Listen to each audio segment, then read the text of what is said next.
grand mystère dans l'histoire de l'aviation. Comment peut-on perdre la trace d'un appareil aussi gros? Le vol Malaysia Airlines 370 a brusquement disparu des radars. Mesdames et messieurs, c'est une triste nouvelle que nous devons annoncer ce matin. C'était un événement sans précédent. Les enquêteurs n'ont que peu d'éléments et toutes les possibilités doivent être envisagées. Un incendie peut affecter les systèmes électriques. On pense forcément à un détournement. Si c'est mécanique, il faut corriger le problème. Les experts examinent en détail les données disponibles. On ne peut écarter aucune possibilité. Mais l'explication la plus probable se révèle difficile à accepter. Il est très difficile de dire le problème est réglé, cela ne se reproduira pas.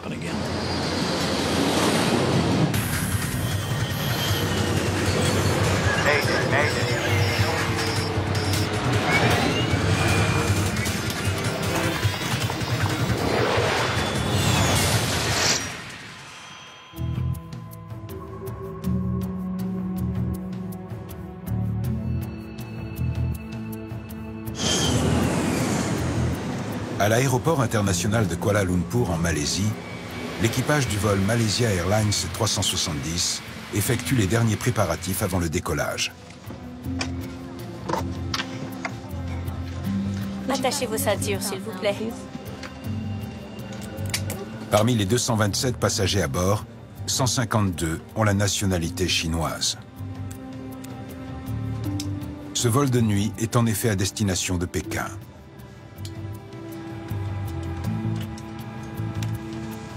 Pompe carburant.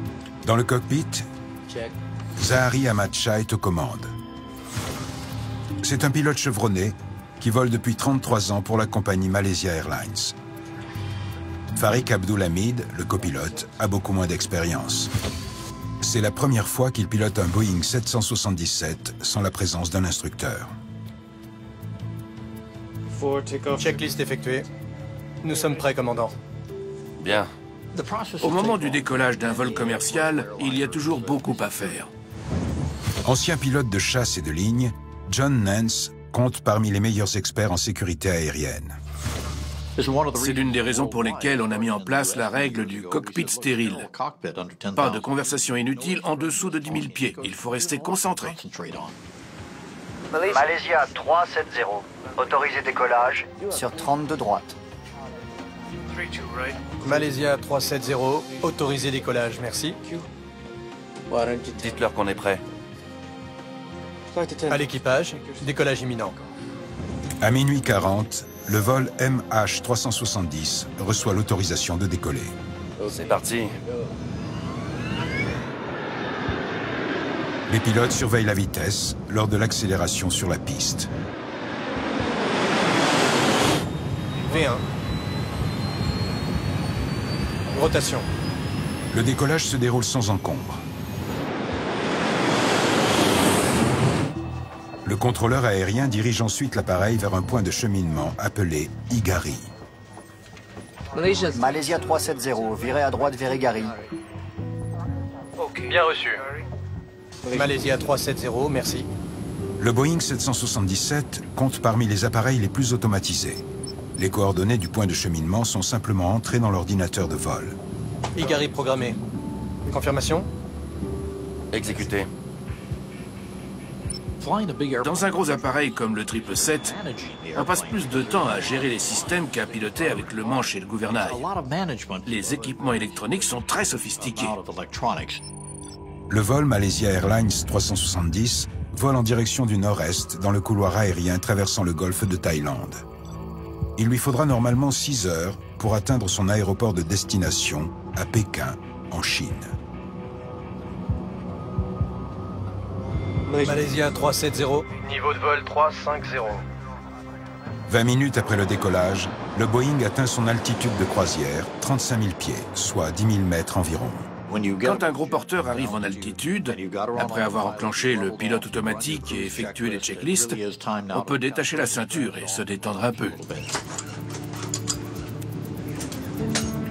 L'équipage va maintenant surveiller le pilote automatique jusqu'aux préparatifs d'atterrissage. À Kuala Lumpur, les contrôleurs cesseront de suivre l'appareil dès qu'il sortira de l'espace aérien malais dans 20 minutes environ.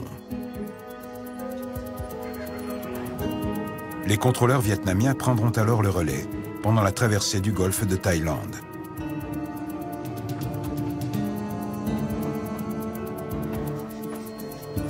À 1h19 du matin, le contrôleur de Kuala Lumpur envoie la dernière communication radio. 370, contactez Ho Chi Minh. 120,9. Bonne nuit. Bonne nuit. Malaysia 370. Les communications du vol Malaysia Airlines 370 étaient parfaitement normales. C'était vraiment la routine entre un contrôleur aérien et un pilote. L'équipage doit contacter les contrôleurs vietnamiens dans moins d'1 minute.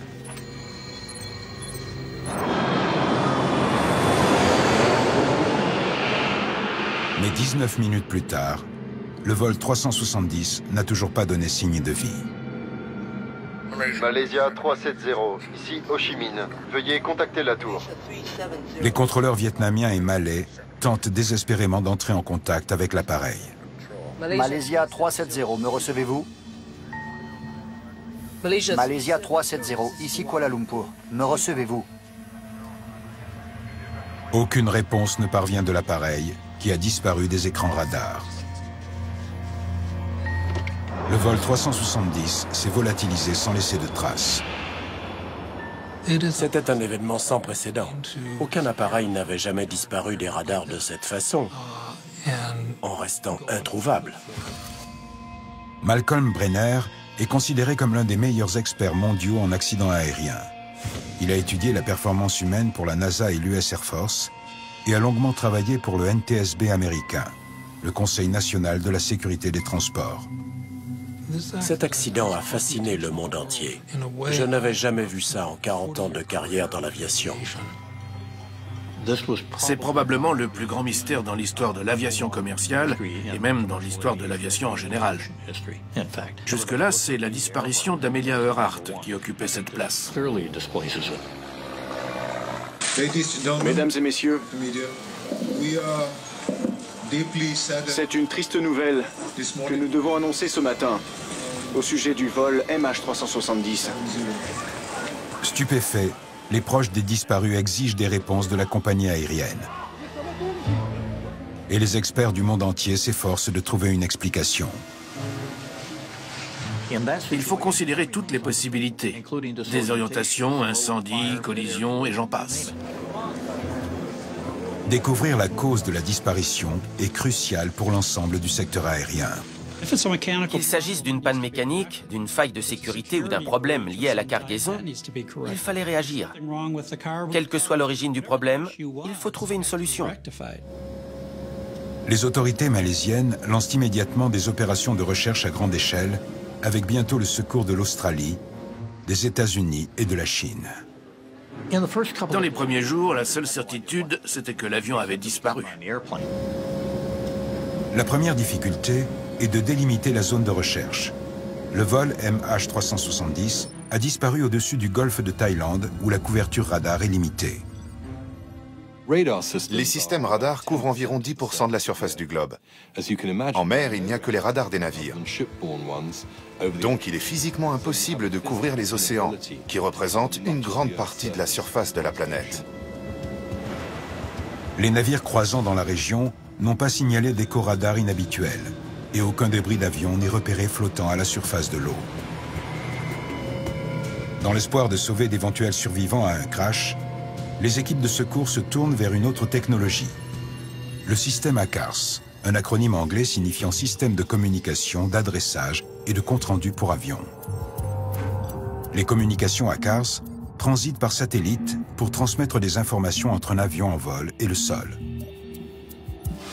Chris McLaughlin est le vice-président de la société Inmarsat, qui gère le réseau de satellites. C'est le principal moyen de communication entre les contrôleurs, la compagnie aérienne et les pilotes pendant le vol. Le système ACARS a donc été conçu pour servir de liaison radio et pas du tout pour suivre un avion à la trace. Cela semblait inutile puisque l'on communiquait avec l'appareil. À la différence du GPS, le système ACARS ne fournit pas constamment de données de localisation. En revanche, il transmet des informations cruciales sur les performances de l'appareil notamment le niveau de carburant. Les enquêteurs sont donc en mesure d'estimer la distance que l'appareil a pu parcourir. Mais sans savoir dans quelle direction, cela n'est pas d'une grande aide. La zone de recherche s'agrandit jusqu'à couvrir plus de 250 000 km². Le plus troublant, c'était de ne pas savoir où se trouvait l'avion. Comment peut-on perdre la trace d'un appareil aussi gros? Ce n'est pas la première fois qu'un avion de ligne se volatilise brusquement. Le 1er juin 2009, le vol Air France 447 disparaît au-dessus de l'Atlantique. Des débris flottants sont repérés quelques jours plus tard. Mais il faudra près de 2 ans pour retrouver le reste de l'épave au fond de l'océan. Leopold Sartorius était l'un des principaux enquêteurs chargés de l'affaire. Dans le cas du vol Malaysia Airlines, il semble que la zone de recherche était au moins 3 à 4 fois plus grande que celle du vol Air France. Et cette zone couvrait déjà une surface énorme. Le bureau d'enquête et d'analyse français conclut finalement à une série de graves erreurs de pilotage comme cause du crash. Néanmoins, l'enquête n'aurait jamais pu aboutir sans la récupération des boîtes noires au fond de l'océan. Qu'est-ce qu'il faut faire? Je ne sais pas, on descend. Apparemment, nous avions beaucoup plus d'éléments que pour le vol MH370. Mais même avec toutes ces informations, il était très difficile d'arriver à une conclusion sans les enregistreurs de vol. Pour les équipes de recherche, il n'y a pas de temps à perdre. Les boîtes noires du vol MH370 ont peut-être déjà été déplacées par les courants, ou pire, enfouies sous les sédiments. En étudiant la liste des passagers, la police malaisienne fait alors une découverte inquiétante. 2 personnes ont embarqué sous de fausses identités. Il est apparu très rapidement que 2 passagers avaient utilisé des passeports figurant comme volés dans la base de données Interpol.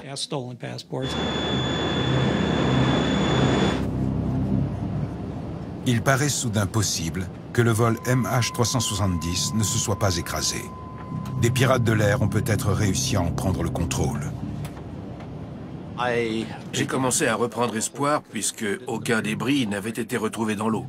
C'était peut-être un détournement et aussi une prise d'otage. Il était possible que nous recevions des revendications pour la libération de 200 personnes et plus. C'était notre meilleur espoir.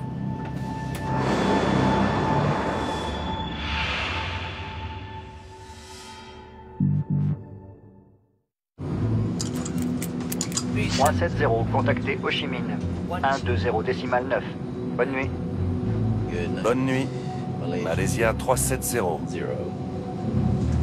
Depuis le 11 septembre, les détournements en vol sont devenus beaucoup plus difficiles. Vous voulez un café? Non, ça va. Mais pas impossible. Dans une enquête sur un accident, on ne peut écarter aucune possibilité.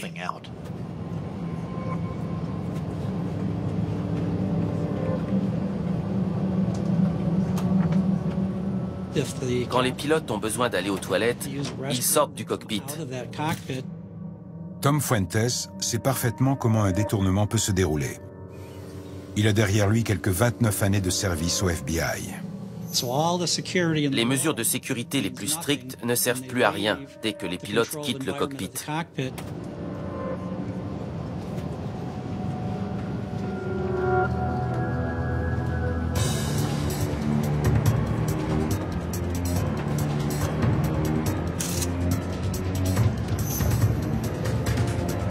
Ouvre le cockpit ou je la tue. Ok. Mais pas de violence.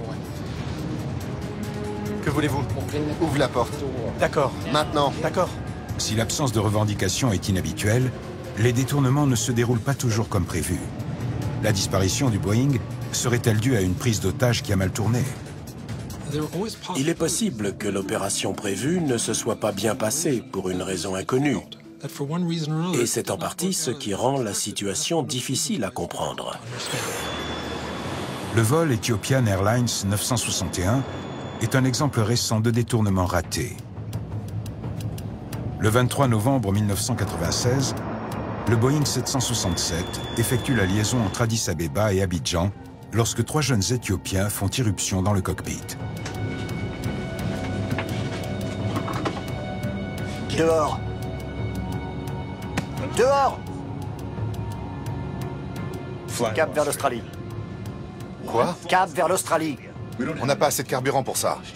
On a une bombe. Si tu n'obéis pas, on fait sauter l'avion en plein vol. On a 2 heures de carburant. Les pirates de l'air refusent de croire les explications du commandant au sujet du carburant. 3 heures plus tard, le Boeing tente d'amérir au large des Comores, à plus de 370 km/h.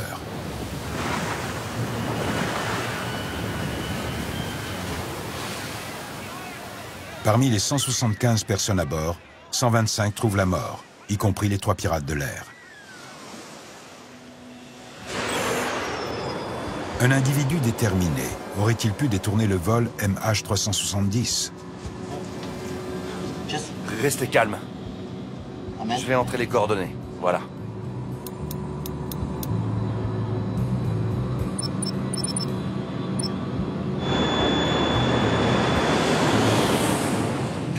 Je pensais que si l'appareil avait fait demi-tour, il s'était probablement écrasé dans la jungle, en Malaisie ou en Indonésie.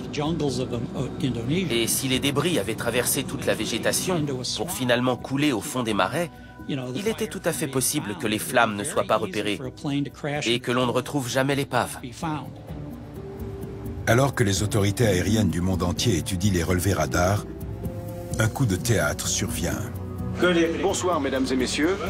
Le 11 mars, 3 jours après la disparition de l'appareil, l'armée malaisienne rend public des données radars semblant confirmer la thèse du détournement. 3 minutes après le dernier contact radio, le vol MH370 a fait un brusque virage à gauche. En apprenant qu'il y avait une trace radar d'un virage à gauche, juste après la dernière communication avec le contrôleur, on pense forcément à un détournement. La crédibilité de cette thèse est encore renforcée par des photos laissant supposer que le copilote prenait parfois des libertés avec la sécurité.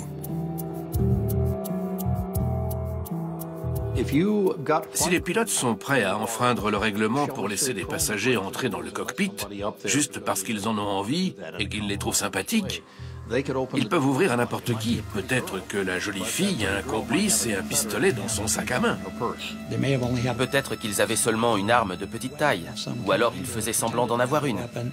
En tout cas, une fois dans le cockpit, l'objectif est atteint. Mettez le cap vers l'Australie. Ou je le tue. Pour la BBC, est-ce que vous avez parlé aux familles? Monsieur, s'il vous plaît. Au milieu de la tempête médiatique, la thèse du détournement semble gagner en crédibilité. Néanmoins, de nombreux experts en aviation restent sceptiques. Je dois regarder la carte. Alors vite. Les pilotes ont plusieurs moyens pour envoyer un message d'alerte. Plus vite. Ok, du calme. Je vais entrer les coordonnées. Voilà. On peut utiliser les fréquences d'urgence de la radio ou entrer un message dans le système ACARS. On peut aussi émettre un code avec le transpondeur qui signale instantanément le détournement. En aviation, c'est ce qu'on appelle un code transpondeur. On envoie un message sur une fréquence spéciale au contrôleur et à la compagnie aérienne. Or, les contrôleurs n'ont pas reçu de code transpondeur, ni aucun message d'alerte. Une enquête de police approfondie a également permis de lever les soupçons sur les passagers détenteurs de passeports volés. Ils n'avaient aucun lien avec le terrorisme. De fait, aucun passager à bord ne semble lié, de près ou de loin, à un groupe terroriste. L'enquête a pris en considération des milliers de personnes. Et il y a eu des entretiens avec les familles. Donc, les gens doivent savoir que les investigations ont été très complètes et approfondies. 370, contactez Ho Chi Minh. 120,9. Bonne nuit. Bonne nuit. Malaysia 370. Un détournement paraissant moins probable, les enquêteurs se concentrent sur les quelques éléments à leur disposition, notamment une troublante coïncidence. 2 minutes après la dernière communication radio, le transpondeur du Boeing est désactivé. Entre autres informations, le transpondeur transmet au contrôleur le numéro de vol et la localisation de l'appareil. La perte du signal rend plus difficile de suivre sa trace. Plus troublant encore, le système ACARS est coupé à son tour quelques minutes après le transpondeur. Désactiver le transpondeur, c'est très simple, même à bord d'un appareil aussi sophistiqué. Couper le système ACARS, en revanche, c'est beaucoup plus compliqué. Il est difficile d'imaginer un incident de routine causant la perte brutale des deux systèmes. Il doit donc y avoir une autre explication. Incendie à bord. Au bout d'un certain temps, il n'y avait plus que deux possibilités crédibles. Un acte délibéré ou alors une situation d'urgence grave. Restez assis et mettez le masque. Il y a plusieurs pannes. Un incendie en vol compte parmi les situations d'urgence les plus dangereuses. Le transpondeur ne marche plus. Le système hydraulique non plus. De nombreux systèmes, notamment électroniques, peuvent être affectés. On a perdu la CARS. Parfois de façon imprévisible.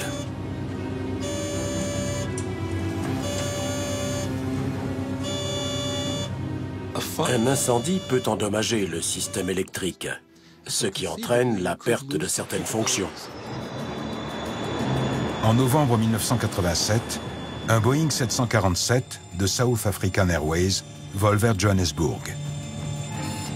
Un incendie éclate dans la partie fret à l'arrière de l'appareil, juste derrière les passagers. Le copilote tente d'éteindre les flammes, mais sans succès.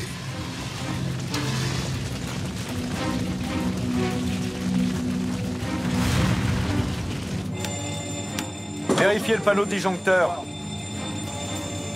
Le commandant de bord entame une descente d'urgence. Maurice Tour, Springbok 295. Springbok 295. Bonjour, j'écoute. Bonjour, nous avons un problème de fumée.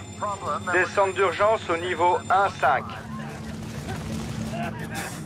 Alors qu'une épaisse fumée toxique emplit la cabine, des instruments cruciaux tombent en panne. Nous avons perdu une grande partie des systèmes électriques. Le Boeing sud-africain n'est jamais arrivé à destination. Son crash dans l'océan Indien a fait 159 victimes. Dans le cas du vol Malaysia Airlines, le manifeste de marchandises mentionne des produits potentiellement dangereux. Environ 220 kg de batterie lithium-ion. Est-il possible que cette cargaison hautement inflammable ait provoqué un incendie catastrophique? La quantité de batterie lithium-ion dépassait peut-être les normes de sécurité habituelles. Et une autre violation des règlements est possible. Les batteries ont peut-être été chargées au mauvais endroit, dans une partie de la soute, où les systèmes anti-incendie étaient moins puissants. Incendie à bord. Mayday, Mayday, ici Malaysia 370. Il y a un incendie à bord. On a perdu la CARS. Un incendie pourrait expliquer à la fois la perte des instruments de vol et le brusque virage à gauche. Il faut faire demi-tour. Revenir à l'aéroport. Bien. Virage à gauche, cap 240. Peut-être le virage avait-il pour but de préparer un atterrissage d'urgence. Les pilotes ont une réserve d'oxygène et en cas d'incendie, une des premières choses à faire, c'est de mettre les masques. Ils ont de quoi tenir 1 heure. Donc c'était une possibilité. Néanmoins, cette théorie a une faille. Le principal problème avec ce scénario, selon moi, c'est qu'il n'y a pas eu de message radio signalant un incendie. L'alarme aurait dû sonner avant que l'incendie puisse se répandre. La première chose à faire, c'est de mettre le masque à oxygène et de vérifier que l'autre pilote a fait la même chose. Ensuite, il faut lancer un message d'alerte et faire demi-tour pour rejoindre l'aéroport le plus proche. Un autre argument vient contredire la théorie de l'incendie. À Londres, les ingénieurs de la société Inmarsat ont fait une étonnante découverte en étudiant les communications à CARS. Notre équipe a commencé à travailler le dimanche et les résultats étaient incroyables. Cette révélation va immédiatement réorienter l'enquête sur la mystérieuse disparition. En étudiant les communications à CARS, les techniciens de la société Inmarsat ont établi que l'antenne satellite du Boeing a continué d'envoyer des signaux automatiques, ou ping, bien après sa disparition des radars et son crash supposé. Il y a un échange de ping invisible entre le réseau et le transpondeur. Le système ACARS de l'appareil a ainsi répondu automatiquement au ping horaire des stations au sol de 2h25 du matin jusqu'à 8h19. L'appareil a continué d'envoyer des demandes de service au réseau, pas seulement pendant quelques minutes, mais pendant plus de 7 heures après sa disparition des radars. Cette découverte signifie que l'appareil ne s'est pas écrasé dans le golfe de Thaïlande, puisqu'il a continué de voler durant plus de 7 heures. Ce qui a changé, c'était les données des satellites Inmarsat.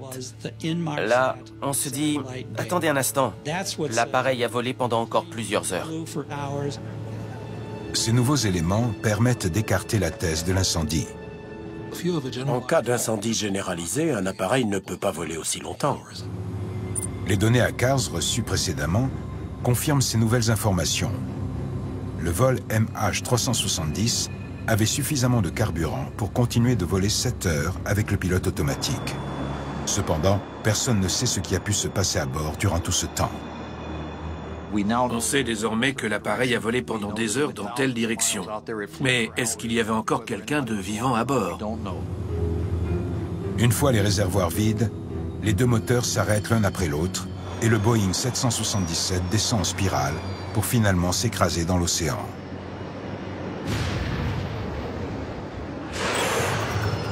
Ce nouveau scénario présente de troublantes similarités avec un autre accident mystérieux. En août 2005, le vol Helios 522 effectue la liaison entre Chypre et Athènes.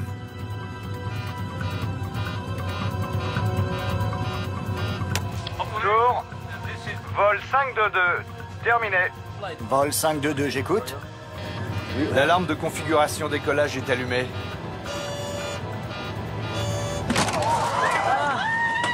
Tandis que les masques à oxygène descendent dans la cabine, les pilotes ne parviennent pas à comprendre la signification des alarmes. Le contact radio est ensuite brusquement rompu. 1h30 plus tard, 2 chasseurs grecs sont envoyés en reconnaissance. Ils aperçoivent le copilote affaissé dans son fauteuil. Mais le commandant de bord semble absent. Contrôle, il y a une silhouette dans le cockpit de Helios 522. Pas de réaction visible. Les pilotes voient du mouvement dans le cockpit, juste avant que le 747 ne tourne et entame une descente rapide. Tandis que l'appareil fonce vers le sol, la personne aux commandes réagit enfin à la présence des chasseurs. Néanmoins, aucune communication radio n'est échangée.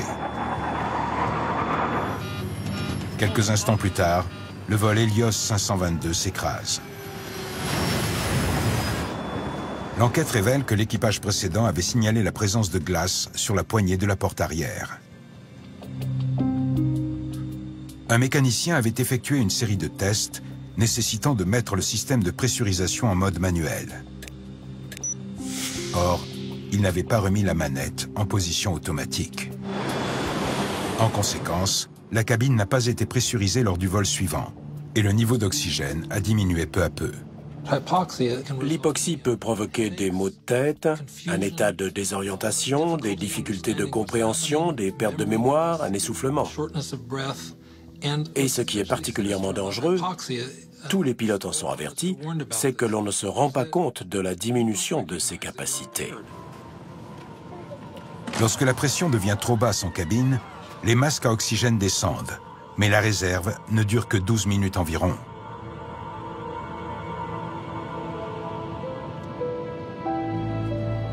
Privés d'oxygène, les passagers et l'équipage perdent conscience. Tout le monde était évanoui, sauf un steward qui avait une réserve d'oxygène de provenance inconnue. Lorsque le steward parvient à s'installer aux commandes, le carburant est épuisé. Il n'y a plus aucun moyen de sauver l'appareil.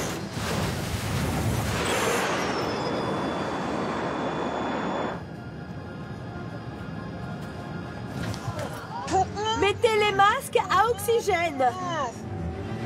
L'appareil de Malaysia Airlines a-t-il subi une panne de pressurisation comme le vol Helios 522? en continuant de voler avec le pilote automatique?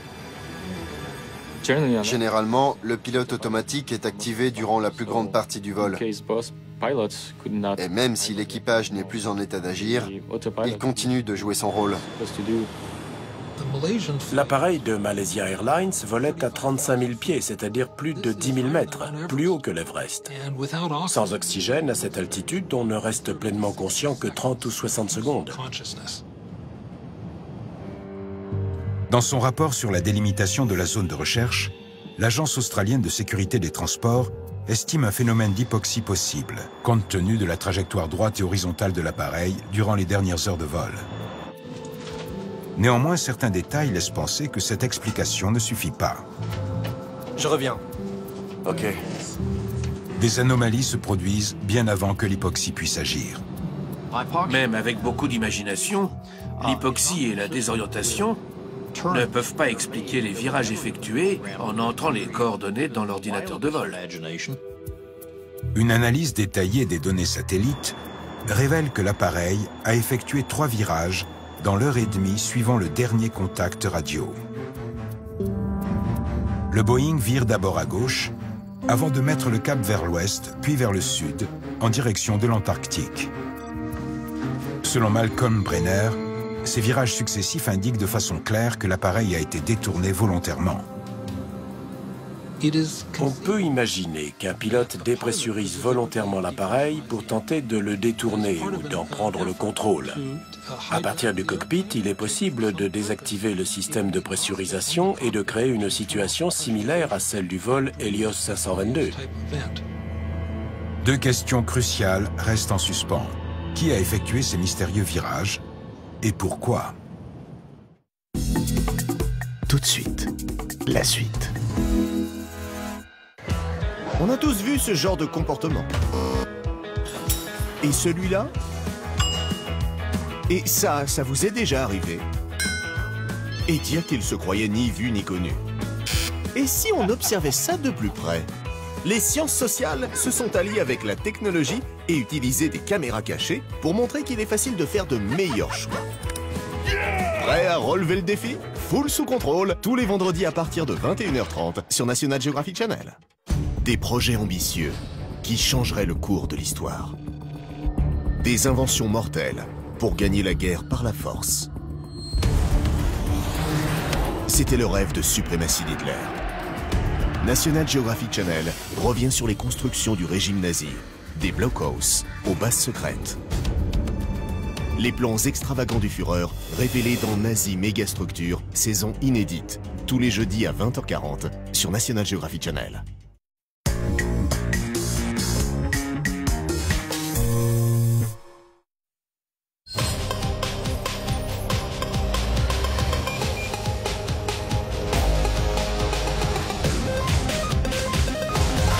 Nouveau Nissan Juke, un caractère à toute épreuve.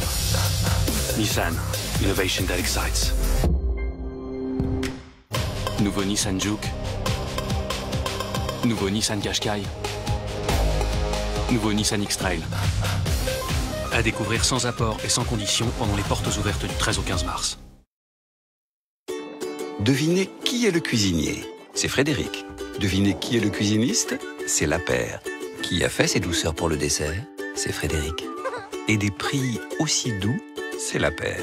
Et jusqu'au 29 mars, la pause de votre cuisine est à 1 €. La qualité Lapeyre à ce prix-là? Lapeyre, il n'y en a pas deux. Si la famille Boclet est ici, c'est parce que chez Allianz, nous savons qu'une maison, ce n'est pas qu'une maison. C'est un spectacle. Ce sont des distractions. Avec l'assurance habitation modulable d'Allianz, tout ce qui compte vraiment pour vous est assuré. Et pour protéger votre famille, Allianz vous offre le détecteur de fumée connecté à votre smartphone Nest Protect. Rendez-vous sur allianz.fr. Allianz, avec vous de A à Z. Messieurs, les dernières volontés de votre père étaient très claires. Pour vous, Paul, l'appartement de la rue de la Liberté, ses bons du Trésor et sa collection de montres. Pour vous, Olivier, sa Volkswagen. J'en étais sûr. Bah, tu vois, je sais même pas pourquoi je suis venu. T'as toujours été son préféré. Toujours. Hein? Arrête de me regarder comme ça. Hein. Ah, moi, je suis gentil, hein. C'est pas ma faute. Hein. J'ai eu la Volkswagen. Ah! En ce moment, la Golf Sportsvan est à partir de 240 € par mois, sans apport et sans condition. Porte ouverte les 14 et 15 mars. Volkswagen, das Auto.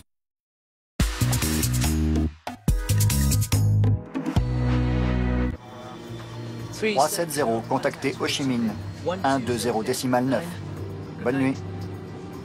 Bonne nuit, Malaysia 370. Les 3 virages effectués par le Boeing après le dernier contact radio restent difficiles à expliquer pour les enquêteurs. C'est bizarre. Le transpondeur s'est éteint. Pas d'autres pannes? Le système ACARS est coupé aussi. Il faut garder l'esprit ouvert. Une panne catastrophique peut se produire. C'est une possibilité. La panne simultanée de plusieurs systèmes de vol aurait-elle pu désorienter les pilotes? Ça ne marche toujours pas. Je vais essayer de réinitialiser. Ok. Un instant, je vais jeter un œil.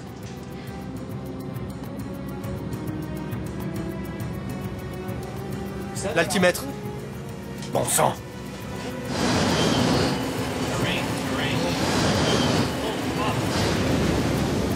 Néanmoins, ce scénario ne résiste pas à une analyse approfondie de tous les éléments.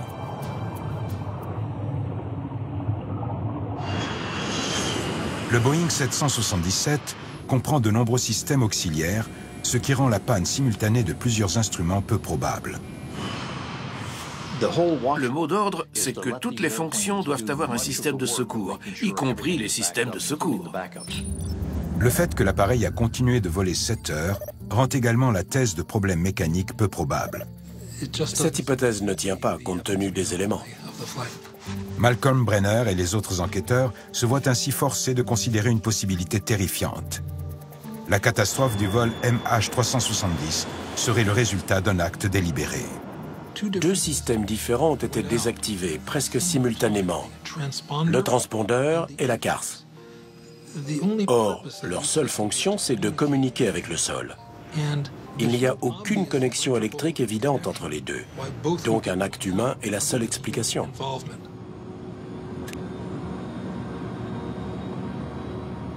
Tout nous ramène à un acte délibéré, mais de qui et pourquoi? Le crash volontaire d'un avion de ligne n'est malheureusement pas sans précédent. En 40 ans, on a recensé 6 accidents à travers le monde causés entièrement ou en partie par des actes délibérés. Dans certains cas, il semble s'agir d'actes impulsifs. Mais il y a 2 cas où les pilotes, malgré des problèmes psychiatriques, ont apparemment su préparer leurs actions avec soin pour camoufler des intentions criminelles. Dans l'affaire du vol Silk Air 185, les enquêteurs américains sont arrivés à une conclusion controversée. Le déjeuner va être servi. Le 19 décembre 1997, le Boeing 737 décolle de Jakarta à destination de Singapour. Mesdames et messieurs, votre commandant de bord. Mon nom est Tsu Heming. Mon copilote est aujourd'hui Duncan Ward. Quelques instants après la dernière communication prévue avec les contrôleurs indonésiens, l'appareil vire brusquement sur l'aile et fonce droit vers le sol. Il n'y a aucun survivant.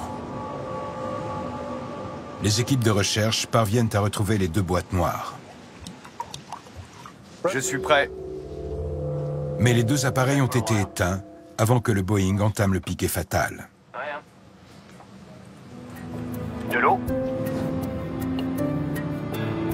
Les enquêteurs découvrent que Tsu Wei-ming, le commandant de bord, a récemment perdu plus d'1 million de dollars en bourse. Une dette qu'il doit rembourser à son retour à Singapour.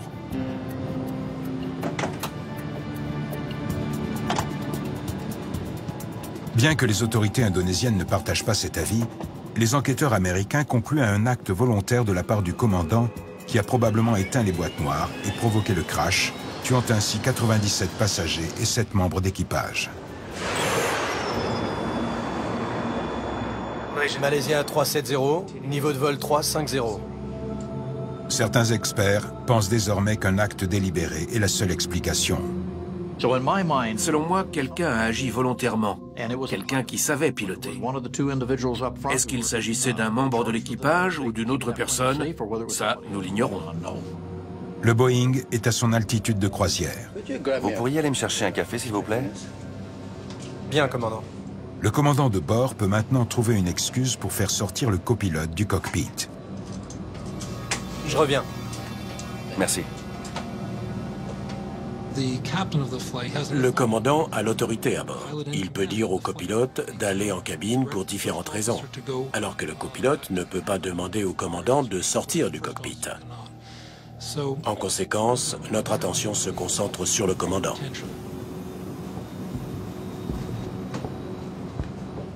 Un café pour le commandant. Seul dans le cockpit, le commandant pourrait aisément couper le transpondeur, puis mettre le cap vers une zone avec peu de couverture radar.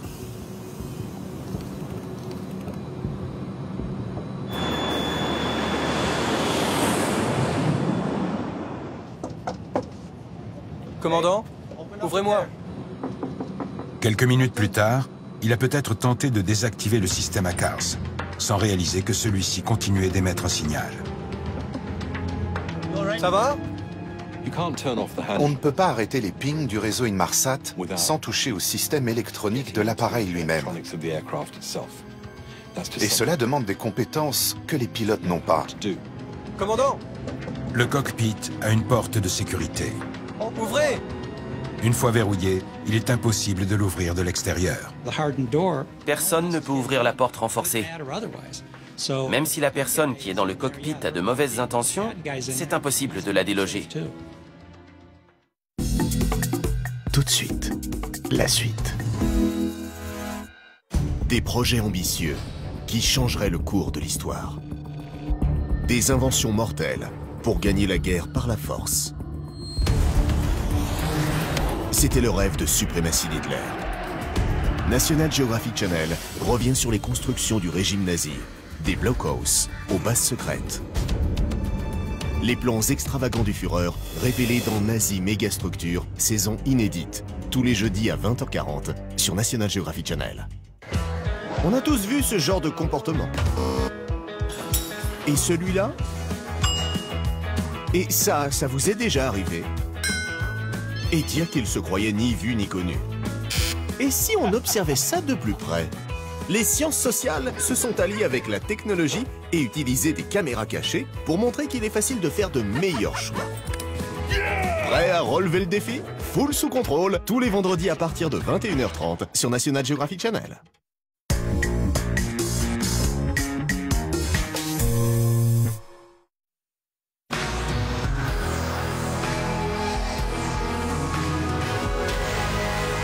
Nuit d'Issée, le nouveau parfum pour homme d'Issey Miyake. I was born to make you happy. I think it's just my style. Everywhere I go, tell everyone I meet, yeah, I love to see you smile. Pour réussir tous vos projets, retrouvez les astuces vidéo proposées par notre communauté sur leroymerlin.fr et sur l'appli. Leroy Merlin, et vos envies prennent vie. 5 years ago, these fields were a barren wasteland. But all of this has changed now, because bees are back. These little marvels of advanced robotics are second-generation new bees. Far superior to their nature counterparts, they have been successfully implemented all over the world. Unlike standard bees, new bees are fully equipped to fight their natural enemies. Nothing can harm them. New bees blend in perfectly with nature and are programmed not to harm us. New bees. The future is already here.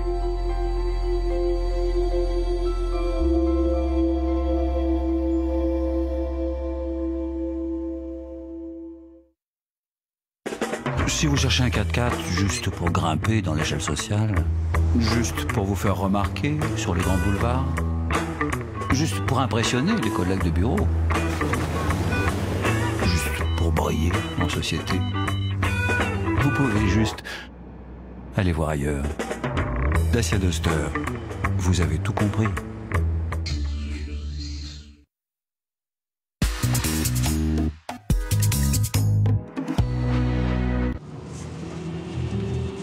Si le commandant de bord a pris le contrôle du cockpit pour détourner son propre appareil... Commandant!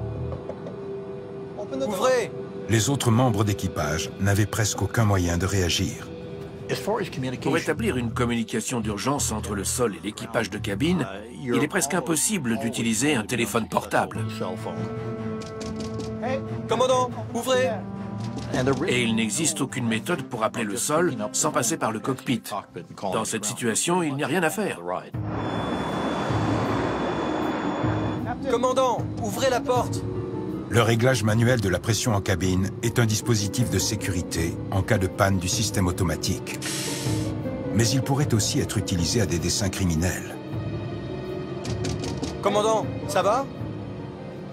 C'est une possibilité pour neutraliser les autres membres de l'équipage. Commandant!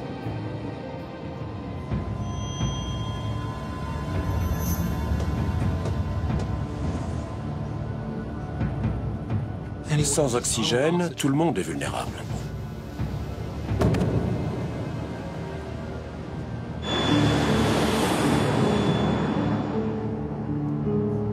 Les passagers ayant réussi à mettre leur masque seraient tombés à court d'oxygène au bout de 12 minutes environ.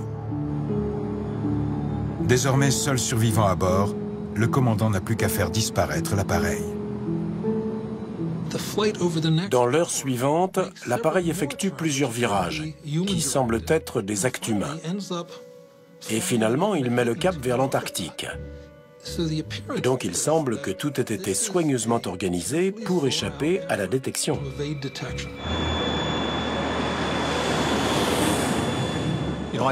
Compte tenu de l'ensemble des éléments à notre disposition, il faut toujours ajouter cet avertissement.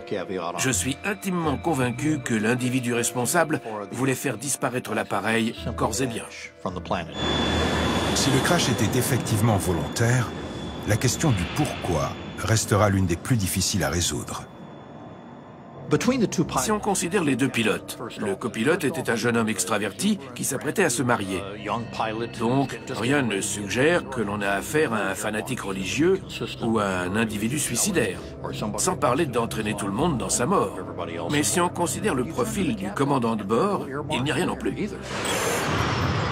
Selon Malcolm Brenner, un incident de 1994 pourrait nous aider à comprendre. La tentative de détournement du vol FedEx est l'exemple le plus proche, et nous le savons parce qu'elle a échoué. Sur le point d'être licencié, un officier mécanicien monte à bord d'un DC-10 avec plusieurs armes dissimulées. C'était un officier mécanicien plutôt brillant, bien noté dans l'US Air Force, mais il avait aussi des antécédents psychiatriques. Peu après le décollage, l'homme fait irruption dans le cockpit avec l'intention de tuer l'équipage et de faire s'écraser l'appareil. Un plan qui va presque fonctionner. Après un violent corps à corps, l'équipage parvient heureusement à maîtriser l'agresseur.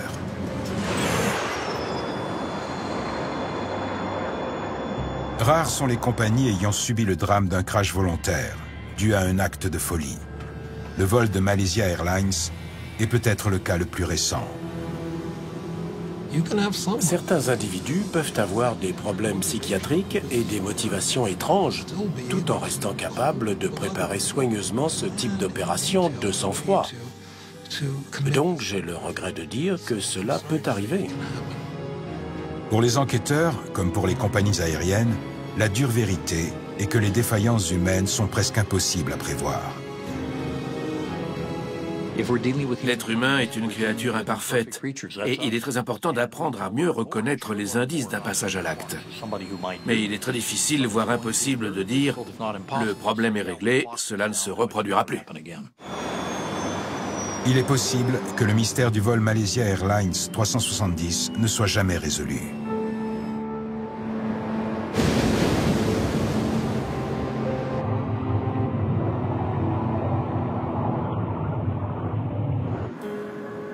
Néanmoins, la plus importante leçon du drame a peut-être déjà été tirée. Il me paraît évident que nous devons savoir où se trouvent les appareils à tout moment. Et c'est très facile à faire, ça ne coûte pas cher. Il suffit d'ajouter un GPS au transmetteur généralement déjà en place.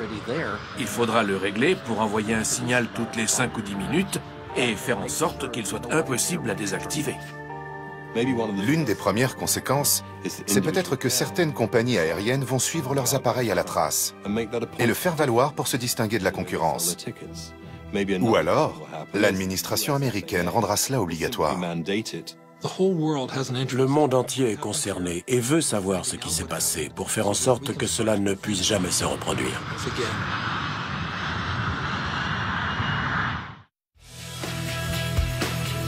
Votre programme vous a été présenté par Flight Express.